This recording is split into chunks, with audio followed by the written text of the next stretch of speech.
Good morning, everyone. It is bonkers snowy here, like the beginning of Frosty the Snowman snowy, which if I wasn't traveling in a couple of days, I would be madly in love with because I don't have to be out in it. But now I'm just nervous about it. So I hope that wherever you are is also okay weather. I keep looking up because I'm in the basement, not because I'm speaking to God. So set all that aside. This is my third live stream of the day. On Thursdays, I get a little bit funny because I've done too many of them. But this is the perfect person for me to have joining me today because she gets my kind of quirky personality and will just follow suit. I know she will. So please join me in welcoming my dear, dear friend, Emily Williams Wheeler, to the screen. Hello, Emily. Good morning. How are you? I'm well, and I'm Good. inside enjoying this weather and not having to go anywhere. So Yes, yes. I'm very hopeful I don't have to go anywhere too. So I just have to say, I decided this morning that I would be on brand with my Emily Williams Wheeler mug. Emily, lift yours. But I have two, and I really contemplated which one to use.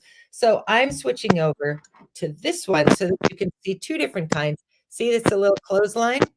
And I had to have this because Mary calls me Bird. And see the little birdies on there? It's the cutest thing I've ever seen. I love these birds.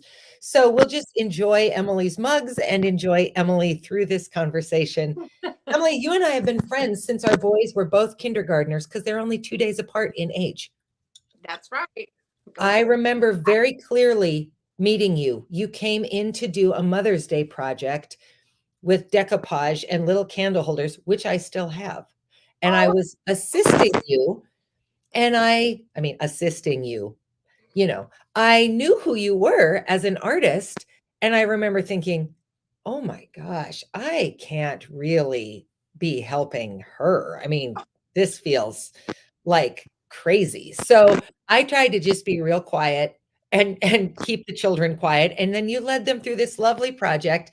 And we have been friends ever since because you clearly understood that I have no artistic talent and decided to like me anyway, which I appreciate. well, the project wasn't that complicated, but that's Don't okay. minimize it, Emily. The kindergartners and I worked very hard on that project. I just want to say that. Mother's on and says, hi, Emmy. Hello. So she could be drinking out of one of her many Emily Williams Wheeler's mugs as well. All right, Emily, let's jump right into these questions. I know your answers are going to be interesting. Tell us, please, one or two things that you knew before you turned 50 that have served you well since turning 50. Um, I think what I've learned a lot is, I mean, that I came into it with is I am who I am. Took me a long time. Took probably till 49 to know that I am who I am, and that's what you get. So I think coming in to my 50s, it's still character development.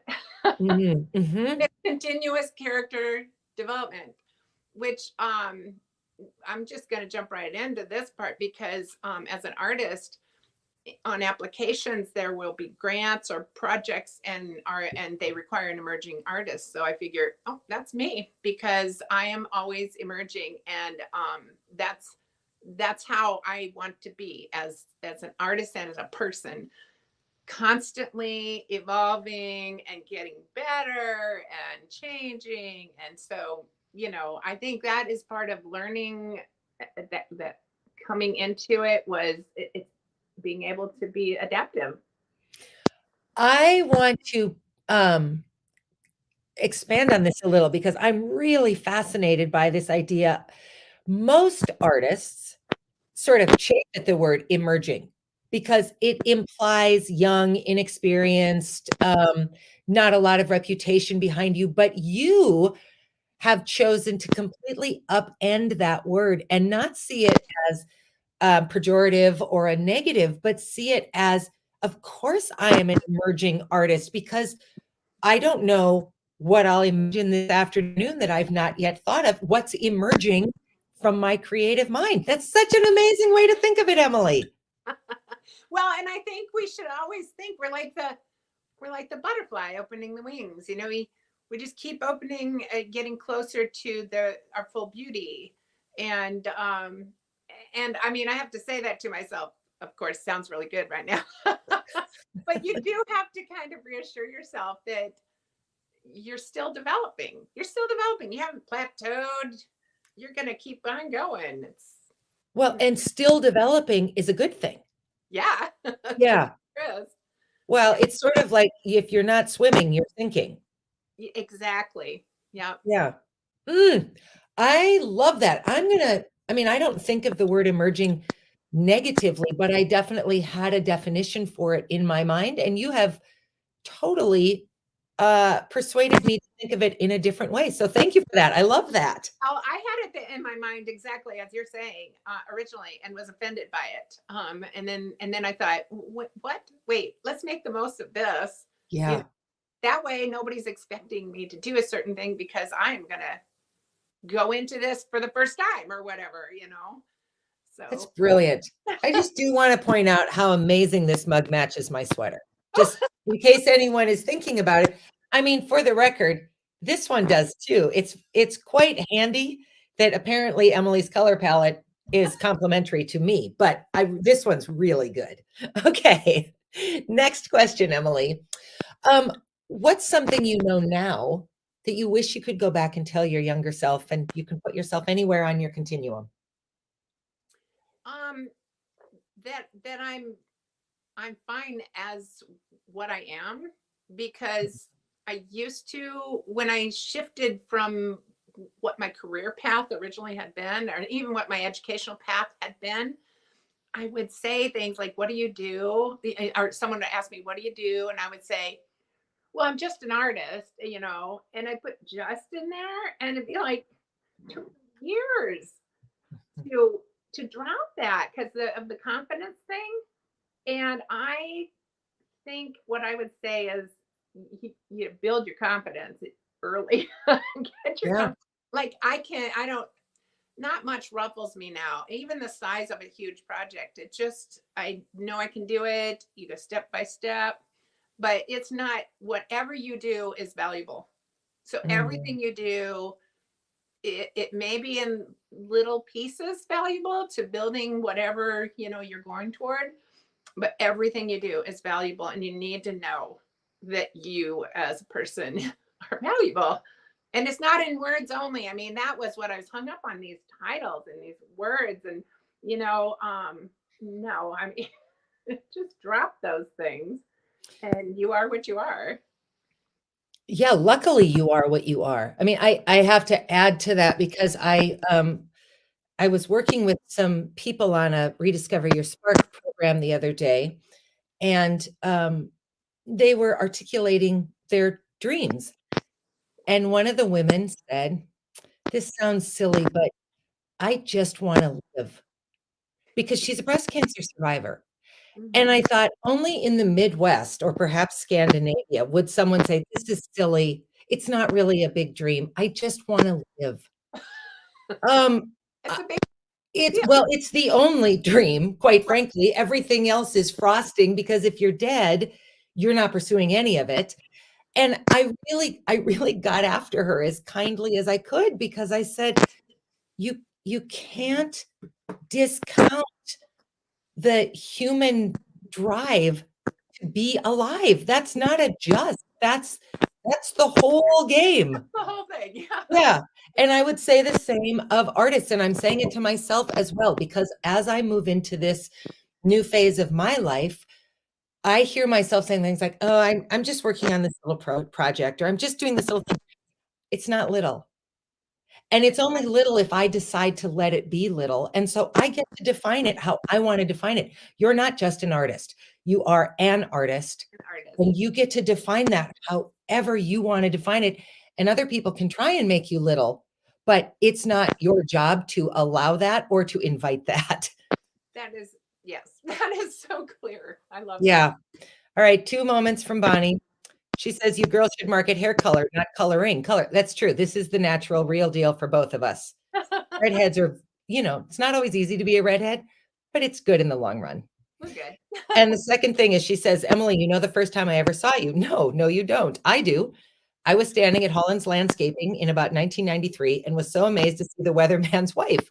And then Dana got to be the weatherman's wife friend, and now me too. I love your mom. I love you, Bonnie. Well, there's that. Okay. I remember yesterday. So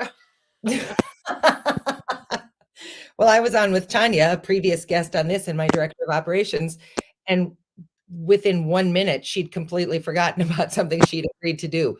And so, we're all at varying degrees of recalling the past. Mother just happens to have a bonkers recall, so that's good.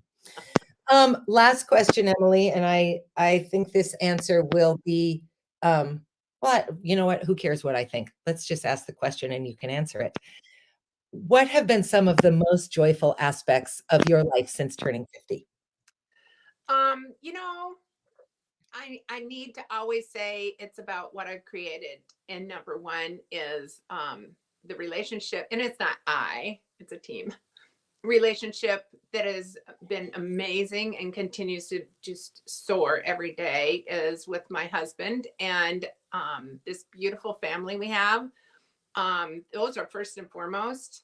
And then my creations. And I think looking back, these are things that make me joyful. Obviously there's so many things. I'm starting here. Great. These I cannot wait for the most part to go to my studio. I cannot wait to do that. And so this is a good job that I made. I made it up. I was not trained to be an artist. And I think the fact that I'm a very good business woman, which is one of the things that has come out of this for me, is I've got a really strong business head, and maybe that's my strength. Maybe I could actually have any business, not any, but you know what I mean. I could a different way, try a different business, and I think it would be probably good. I've just learned so much, but the joy is whom I surround myself with, and you're one of them. And it's just the joy you find is just in the life that surrounds you and what you do with it, I guess. And that's what I'm joyful about. Well, there's no question that your artistic creations, I think, beautifully represent that joy. I know this is a word that you sometimes chafe at because it can also be pejorative, but this idea of whimsical. And I feel like you've taken whimsical to a very different place. You've moved on from the traditional definition of, like, not that you were this, but like, oh, it's rainbows and puppies. And what it is a physical representation of the joy that you feel and exhibit in your life, and other people get to bring it home with them and have a piece of that joy. I mean, come on. Who's looking at this mug and going, boy, it's crappy out? Nobody. You can't do it. Or this cute little bird. I mean, you can't look at your work and continue to exist in gloom and doom, because your work was not created from a place of gloom and doom. And that is not to discount the artists who create out of some level of suffering or mental health or whatever. That's a whole different gift and skill set. But your work perfectly represents you. It's why, I have to tell you this story. I can't believe she hasn't typed it. My mom and her partner, Bob, had a couple over who now live in the cities, but they were a minister and a minister's wife in Detroit Lakes for a long time. And they had them over, and she walked into their home and said to my mom, "Is that an Emily Williams Wheeler piece?" What? No yes. Way. Of course, way, because your work is so evocative of you. It's evocative of your comfort with who you are, of the joy you have in creating, and of the way that you bring that joy to other people. And that's such a gift for me. It's been a gift for me in my time at the Arts Partnership. It's been a gift for me in my time as your friend, as a community member. You're just a gift, Emily. It's a gift. We do this every day. I just Sure. You know, Mother, say that the whimsy, you are the one that made me rethink that because I didn't want to be thought of as, like you said, bunnies and fairies and things. And, although I do sheep, but I just, in fact, I call this Whimsy Clayworks. Whimsy, yeah, Whimsy Clayworks is listed on my website, and then like almost everything was starting to fall into that category because it's like, oh, they're all whimsy. Mhm. So yeah, because of you, I changed, I rethought it, and that's a big deal to, Well, new approach. that makes me happy because I don't think of that word as, why aren't you designing 3-year-old birthday cards? I really do think of it as there is so much dark and heavy in the world. If you can buy a mug or a piece of art or come across a utility box or wherever your work is that exhibits this level of joy, you just don't know what it does for somebody who's in a very deep, dark place, or just what it does for somebody who's just in a place. Oh, That's a gift. can I say I meant to mention this earlier. I have learned that you aim bigger, bigger than the project requires, bigger, bigger monetarily, bigger scope, bigger everything, because it can always be pared back. Mhm. But it's so hard when you're locked into tiny and you can't get out of the box. And so I've learned over the years, and now you see my work big Mhm. because I dared to be big, but you can be big in a small way. I mean, I'm just saying, think always aim higher than you think you can make or do. And I think that goes across life. Just think higher and bigger and push yourself, even though you might have to scale it back, obviously for budget or whatever, but Nope. you have to start with a dream that's bigger than what the box contains. And I think some Mm. can make the sides burst open with your box, and I think that's a huge thing I learned, um, you know, a few years ago, and I keep pushing it. I just like, Yeah, here's you an do. idea. I love that. My director of theater in college used to say, "Make a huge choice. I can pull you back. It's way harder to pull you out." Yes. So yeah, you're absolutely right. Go big or go home, kind Yeah. of. I mean, what are you out? What happens if you spectacularly fail? Unless you jump out of a plane and your parachute doesn't open, you might get a little embarrassed. It might not work, but you're probably going to survive it. So try You it probably learn from it. and So you'll learn from it. always get a nugget of something, right? Yeah, absolutely. Well, Emily, thank you so much for joining me. I knew it would be great and you did not disappoint. Okay. Well, Lovely to see you. We'll connect soon. Everybody else, I don't even know who's on with me tomorrow, but I know they'll be interesting. So I'll see you tomorrow. Have a great day. Stay safe and dry if you are getting snowed on. Take care.